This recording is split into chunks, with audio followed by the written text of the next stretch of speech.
Oi, gente, tudo bem? Estou aqui de novo para dar continuidade às correções das atividades que eu passei das videoaulas anteriores, tá? Então, já deixo preparado aí, caderno de atividades, a apostila, e eu vou abrir aqui para a gente poder acompanhar pelo PowerPoint, tá legal? Bom, é isso aqui. Deixa eu só abrir aqui. E aí a gente já começa, beleza? Olha, deixa eu só falar para vocês que, pensando no que vocês me falaram na videoconferência a respeito do tamanho do vídeo de correção, esse eu vou fazer um menor e eu vou dividir em duas partes, tá? Então, a gente vai fazer um vídeo número 6 e o número 7, os dois referentes à correção da videoaula número 3, tá? Deixa eu só tirar minha carinha, colocar mais para cima. E vamos lá, então a gente vai fazer neste vídeo correção da apostila, página 58 a 66, e caderno de atividades da 28 a 30. Tudo bem? Então vamos lá. Olha lá, correção da apostila, página 58. Essa é aquela parte ainda referente às biografias não autorizadas. Tudo bem? E a gente aqui nessa parte também tem a respeito de abreviações, etc. Então vamos, página 58. Encontre no texto STF julga nesta quarta polêmica sobre biografias não autorizadas, três siglas e escreva os respectivos nomes completos, tá? Então nós temos aí STF, que é o Supremo Tribunal Federal, ANEL, Associação Nacional de Editores de Livros, e ainda tem a ADI, a Ação Direta de Inconstitucionalidade, tá bom? Então são essas três siglas que tem aí. 2. Considerando o processo de formação das siglas apresentadas na questão anterior, organize-as em dois grupos, explicando a diferença entre elas. A gente tem, né? Tem umas diferenças. Então, vamos lá. Quais são, então, do primeiro grupo? STF e ADI, tá? Por que elas são? Olha, elas são escritas com as letras maiúsculas, porque tem apenas 3 letras. Vocês lembram que tinha essa diferença? Até 3 letras de sigla, todas com letra maiúsculas. Se passasse disso, né, 4, 5 letras, então era só a primeira maiúscula e o resto minúsculo, tá bom? E aí é o caso da nossa segunda, ó, do segundo grupo, que é a ANEL, que ela tem apenas a inicial maiúscula, porque ela tem mais de 3 letras. Beleza, pessoal? Essa parte é simplesinha, né? Vamos, então, ainda na página 58, o exercício número 3.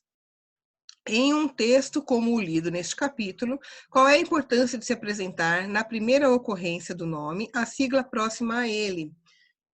Aparece o nome e em seguida a sigla, né? Por qual é a importância disso acontecer? Então, ó, quando houver a necessidade de retomar esse nome, falar de novo sobre essa instituição e tal, né?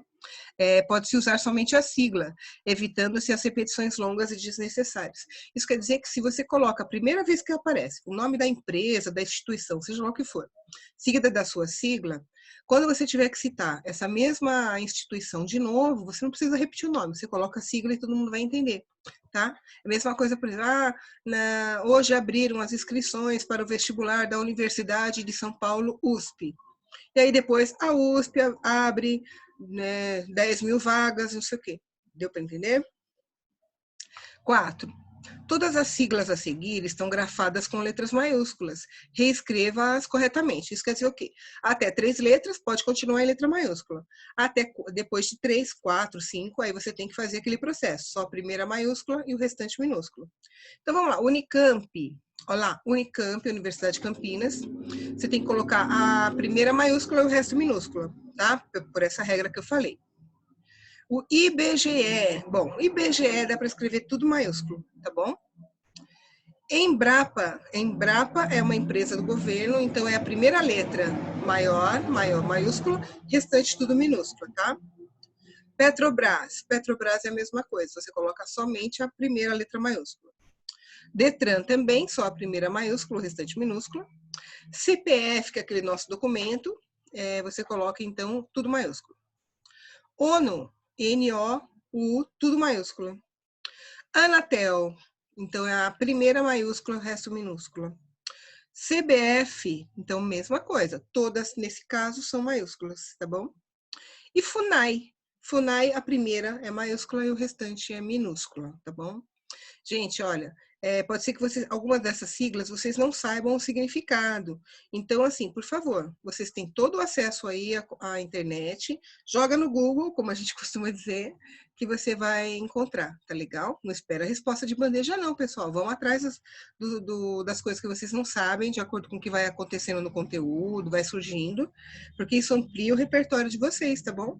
Não esperem alguém falar para vocês o que significa. Hoje vocês têm os meios para isso, tá? Continuando na página 58. Passe essas siglas para o plural.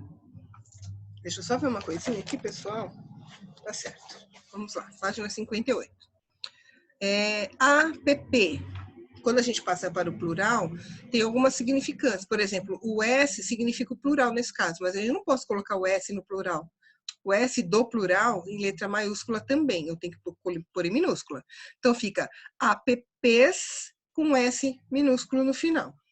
Depois, CPU. CPU, né, gente, é aquela parte que é o computador propriamente dito, né? Então é CPU e o S minúsculo, tá? PDF, PDF e o Szinho minúsculo. URL, URL maiúsculo e o Szinho minúsculo. Vocês viram que a maioria dessas siglas aqui tem a ver com a nossa tecnologia atual, né? Que a gente usa bastante internet, programação, essas coisas, tá? 6. As siglas a seguir vêm do inglês. Essas quase todas ligadas à tecnologia, na verdade, as palavras vêm todas em inglês, né? Explique como é possível perceber que elas foram formadas a partir de palavras de outra língua. Vamos lá. APP, aplicativo, application. Não sei se eu vou falar a pronúncia correta em inglês, acho que eu nem vou arriscar, tá? B, CPU, unidade central de processamento. Aí tem Central Processing, não vou falar. C, PDF, formato de documento portátil, e aí a sua palavra em inglês. D, URL, localizador padrão de recursos, tá? E aí, a partir disso, como é que você pode dizer que isso aí veio do inglês, né, ou de uma outra língua? É só a gente observar, né, pessoal? Olha lá. Deixa eu até pegar minha apostila para ficar mais fácil. Olha só. Porque as siglas em português, se fosse só para abreviar, né, aplicativo, será que seria app? Talvez fosse APL, uma coisa assim, né? Então a gente vê que ela já não, porque no inglês tem 2 P's. Então a gente percebe que não veio do português, né? CPU e PDF, por exemplo, elas têm as mesmas letras, olha lá. PDF, olha em inglês. PDF, diferente do significado dessa sigla em português, que é formato de documento portátil. Se a gente fosse fazer a partir dessa sigla em português, seria FDP, né? E também é o mesmo caso de URL, ó, localizador padrão de recursos, ela vem da sigla do inglês, ó, UPL, URL, desculpa. Em inglês, se fosse em português, seria LPR. Nada a ver, né? Então, a gente vê que na ordem das letras, a gente já percebe que não veio da língua portuguesa. Tudo bem, pessoal? Agora, vamos lá. Página 59. Com a comunicação centrada em mensagens transmitidas por aplicativo, surgiram muitas abreviaturas informais. Aquela que a gente abrevia normal, não é uma coisa que foi formalizada pela língua, pela norma, né? É o dia a dia que faz essas abreviações, né? Muito ligado a essa troca de mensagens muito rápida, né? Nesse caso, elas não vêm seguidas de ponto, já que a intenção é minimizar a digitação de caracteres. Você quer agilizar, você quer digitar mais rápido. Então, para que digitar a palavra inteira, né? Isso só vale para aplicativos de mensagem, gente. Não vai fazer isso numa redação, numa prova, tá? Isso é ponto descontado na certa. Então, vamos ver. Escreva as palavras que foram abreviadas. E aí, acho que a maioria consegue entender, né? Esse CMG é comigo. CTZ, certeza, né? BJS, beijos. BLZ, beleza, mano, beleza. CVS, conversa. GLR, galera. NGM, ninguém. VDD, verdade. SDDS, saudades. E TDB, tudo de bom, tudo de bom. Parece mineiro falando, tudo de bom. E aí vamos para B. Explica o processo de formação dessas abreviaturas. Então, ó, todas são palavras abreviadas com as consoantes da formação da palavra mesma, né? Ou seja, as vogais é que foram suprimidas. Então, você vê, por exemplo, beleza, BLZ. O que aconteceu? Tiraram as vogais, ficaram só as consoantes, né? Isso acontece com todas elas, pode notar. Tá legal? As vogais, tadinhas, foram eliminadas. AC. Há alguma dificuldade para a compreensão dessas abreviaturas? Provavelmente não, né? Talvez uma ou outra, não sei se todo mundo usa tudo, mas provavelmente não teve essa dificuldade, porque faz parte já do uso corrente das pessoas, né? Todo mundo troca mensagem hoje em dia abreviando. Então as pessoas vão aprendendo a abreviar, né? Beleza? E vou reiterar, gente, vou falar de novo. Essas abreviações valem somente para troca de mensagens via aplicativos ou redes sociais, esse tipo de coisa, tá? Não vai colocar isso no bilhetinho para a professora, na redação, na resposta da prova, tá? 8, ainda na página 59. Observe essas abreviaturas que seguem a norma padrão da língua e escreva as regras que explicam sua formação. Vamos lá. Conversa, conf. Instituição, inst. Obrigado ou obrigada, Pessoa, pes. Biografia, biogr. E proibido, proib. Artigo, art. Publicação, publi. E constitucional, const. E aí o que ele pediu é para você ver qual é, então, as regras que explicam a formação dessas consoantes, tá legal? Então, ó, abrevia-se as palavras até a primeira, conversa, instituição, artigo, constitucional, ou a última consoante. Então, você, primeira coisa, você coloca a primeira consoante, sempre, tá? E a última consoante, da segunda sílaba. Então, você vai meio que dividir a palavra em sílaba. Então, a letra I vai ter, né? Geralmente é uma consoante. E depois a primeira letra da segunda sílaba, tá? Aí junta tudo isso daí. Agora, se a segunda sílaba for formada somente por vogal, começar por vogal, aí você pula essa parte e vai até a primeira consoante, tá? Então, sempre assim, primeira consoante da primeira sílaba da palavra, aí na segunda sílaba a primeira consoante que tiver. Agora, caso não seja uma consoante, seja uma vogal, aí você pula essa vogal e vai até a primeira consoante em seguida dela. Engraçado essas regras, né? Eu fico imaginando quem foi que teceu isso, quem foi que criou. Porque não é uma coisa tão óbvia, né? A gente tem que... Quem que cria essas coisas? É interessante a gente pensar, né? 9. Com base nos exemplos do quadro a seguir, escreva o que ocorre na abreviatura quando a palavra é acentuada. Então, por exemplo, trâmite fica tram. Público, publi. Biógrafo, biogr. O que acontece? A gente pode dizer aí que a acentuação da palavra se mantém mesmo com ela abreviada, tá bom? É uma das regrinhas de criação de abreviações. Então, quando você, na primeira sílaba, né, tem uma acentuação qualquer, ela vai se manter na abreviatura da palavra, tá? Olha, agora a gente vai pular lá para a página 62, que nós temos aí um texto que nesse momento não nos interessa. E vamos para a página 62, que na verdade vai se referir ao texto STF afasta a exigência prévia de autorização para biografias, que está no começo da página, no fim da página 61 e uma parte da página 62, tá? E aí as questões relacionadas a ela. Então vamos lá. 1. Onde essa notícia foi publicada? Ela foi publicada no portal de notícias do próprio STF, tá? O próprio STF, Superior Tribunal Federal, ele tem esse portal de notícias das decisões que são tomadas lá dentro, né? O julgamento de ações e tal, e aí eles publicam nesse mesmo portal.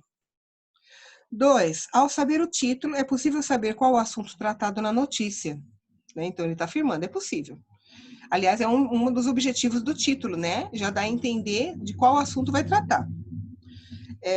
Que outras informações estão presentes no corpo do texto? Aí, nesse caso, né, tem detalhes sobre o fato de o plenário julgar procedente a ação, então, né, da ministra, esclarecendo que o Código Civil não pode abolir o direito da liberdade de expressão. Lembra que a gente já falou sobre isso? Tinha um choque entre dois conjuntos de leis. A Constituição Federal, que é a lei maior, e a partir dela que são criadas outras, né? E o Código Civil. Elas têm uma diferença de data de criação, mas o problema maior é que elas entram em choque nesses artigos, né? O Código Civil fala uma coisa ao contrário do que fala na Constituição. Mas o que se verificou então no julgamento do STF, qual dos dois tem maior poder um sobre o outro? A Constituição tem o maior poder sobre o outro, tá? Nesse caso, o que reza a Constituição? Que todo mundo tem liberdade de expressão. Então, esses livros não poderiam ser proibidos. Beleza? Vamos lá para a terceira. Qual a expressão revela que todos os ministros votaram da mesma maneira? Tem uma palavrinha no texto que diz que todos os ministros estavam com a mesma opinião e deram seu voto baseado nessa opinião. A palavra é por unanimidade. Isso quer dizer o quê? Não teve ninguém que pensou e votou ao contrário. Por unanimidade, todos votaram dessa maneira. Ou seja, se tem 11, todos votaram a favor ou contra, etc., tá? O que interessa é que todos tiveram a mesma opinião e o mesmo voto. 4. O que significa dizer que a autorização prévia para a publicação de biografias é inexigível. Significa que a autorização prévia não pode ser exigida, tá? A pessoa quer publicar uma biografia de alguém, ele não vai precisar, então, ter uma autorização prévia. Na verdade, é isso, tá bom? 5. Transcreva o trecho do primeiro parágrafo em que se informam a decisão da ação e o responsável por ela. Olha lá, está aqui embaixo. Ó. É uma transcrição, então, portanto, não esqueçam de colocar as aspas, tá? O plenário do Supremo Tribunal Federal julgou procedente a ação direta de inconstitucionalidade, aí tem a sigla e tal, né, o número da ação, e declarou inexigível a autorização prévia para a publicação de biografias. Aquilo que eu tinha falado antes, né? Isso quer dizer o quê? Você não precisa pedir autorização para a pessoa sobre a qual você quer escrever. E era isso que eles estavam pedindo na ação anterior, que a pessoa, além de não ter o direito de escrever, se quiser escrever, tem que ter autorização. Se não for dada, a pessoa simplesmente não pode escrever sobre a pessoa. O autor, né? O biógrafo. Agora, a sexta pergunta, que está aqui na página, é da página 62 também, mas está em outro slide. Reescreva a resposta da questão anterior, apresentando a decisão de um modo simplificado. Falando tudo aquilo que está em linguagem mais técnica, uma linguagem povão, vamos dizer assim, ou pelo menos na norma padrão comum. Então, uma possibilidade, as biografias poderão ser publicadas sem autorização dos biografados. Qualquer coisa que fosse parecida com isso aí, tá bom? A partir de agora, qualquer escritor pode escrever sobre uma pessoa, uma personalidade, uma celebridade, sem que essa precise autorizar, tá bom? 7. Aí tem a ADI 4815 foi considerada, então, o quê? Temos possibilidades. A gente tem aí infundada, injusta, improcedente e provida de fundamento. Não, ela tem fundamento, né? Então, vamos lá, coloca a número D não, a letra D aí. Ela provida de fundamento, quer dizer, ela tem fundamento, ela tinha motivo para acontecer, né? E aí, por causa primeiro eles julgam que ela tem sim uma razão para acontecer, e depois os juízes determinam, então, qual foi o julgamento deles, tá? Então, a 8 diz isso. Qual foi a decisão tomada no caso de o biografado já ter morrido? Que não seria precisa autorização da família, ou de parentes, ou de herdeiros do falecido. Beleza? Então, vamos aí para a página 63. Em sua decisão, o que a relatora afirma sobre os biografados que tiverem seus direitos violados, né? Ela fala o seguinte, afirma que o biografado pode pedir reparação indenizatória, ou seja, se ele não gostou da publicação de alguma coisa que lá esteja, que ele acha que denigre a sua imagem, qualquer coisa do gênero, ele pode simplesmente entrar com uma ação e pedir uma indenização. E geralmente essa indenização é em dinheiro, né? Porque ele acha que a sua privacidade foi invadida. Se o juiz que for julgar o caso achar que ele realmente tem razão, o biógrafo vai ter que pagar, ou a editora do biógrafo, ou os dois juntos, teriam que pagar, então, uma indenização para essa pessoa, tá? Agora, o que não pode é suspender a venda dos livros, tá bom? Bom, a 10. Explicite o argumento legal usado para se chegar a essa decisão. Bom, tem um argumento legal escrito em linguagem legal. E aí, como é que a gente traduz isso? O Código Civil, que está abaixo da Constituição em termos de importância, né? Hierarquia. Com a Constituição Federal primeiro, depois os códigos que tem a partir da Constituição, né? Então, na escala aí de mais importância, a Constituição é mais importante, tá? Então, olha lá, o Código Civil, que está abaixo da Constituição, não pode abolir o direito de expressão e da criação de obras literárias. Justamente por isso, gente, se fosse o contrário, se da Constituição estivesse dizendo que essas biografias tivessem que ser autorizadas, aí não adiantaria ter uma lei em contrário da mesma forma, tá bom?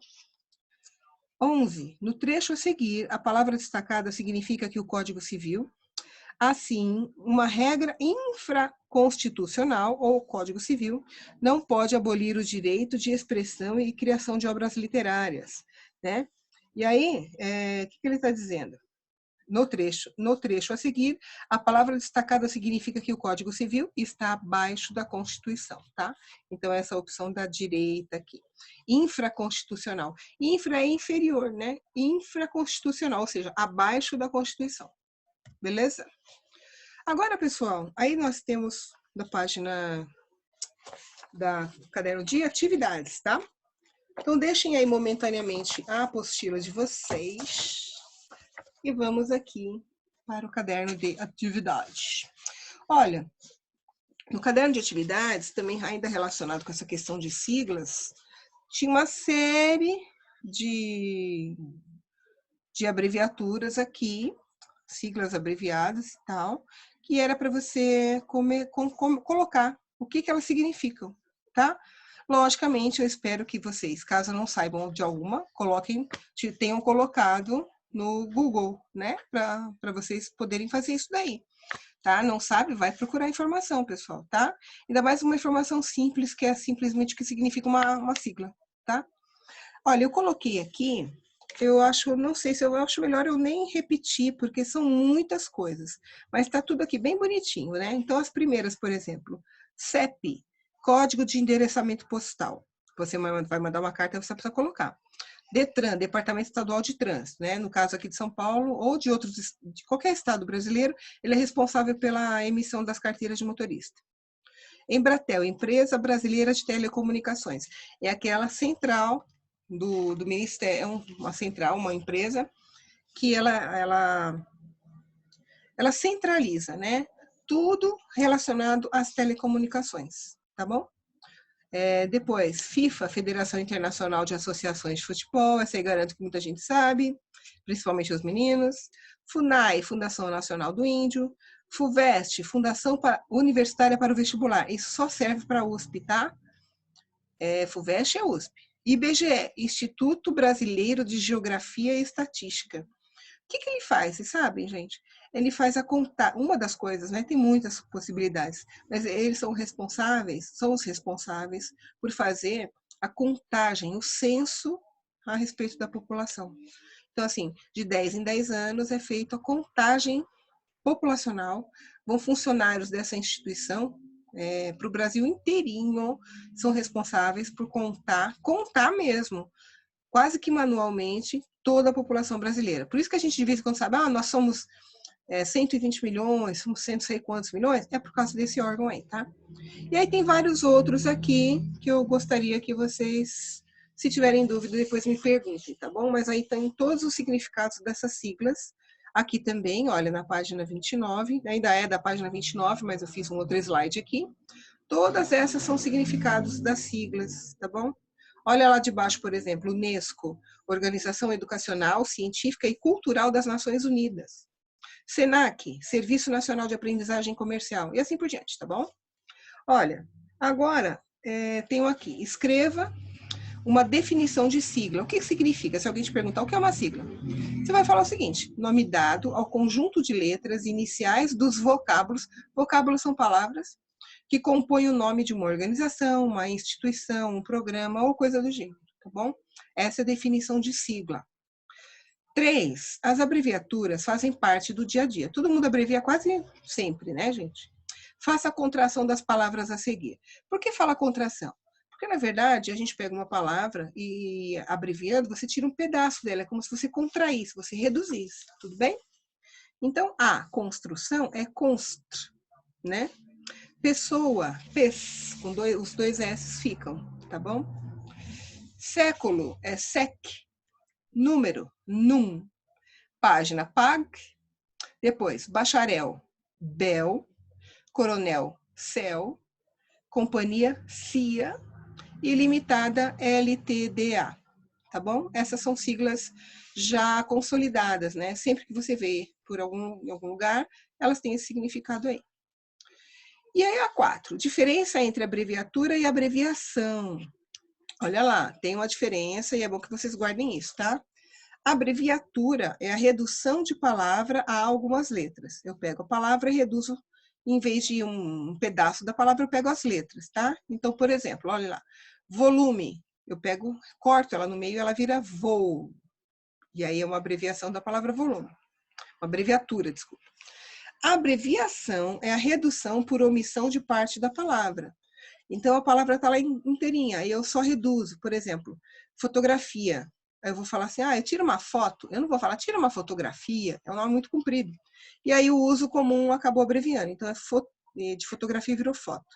Televisão, TV. Tudo bem? Bem, a correção da apostila, então, e do caderno de atividades, ficou por aqui, tá legal?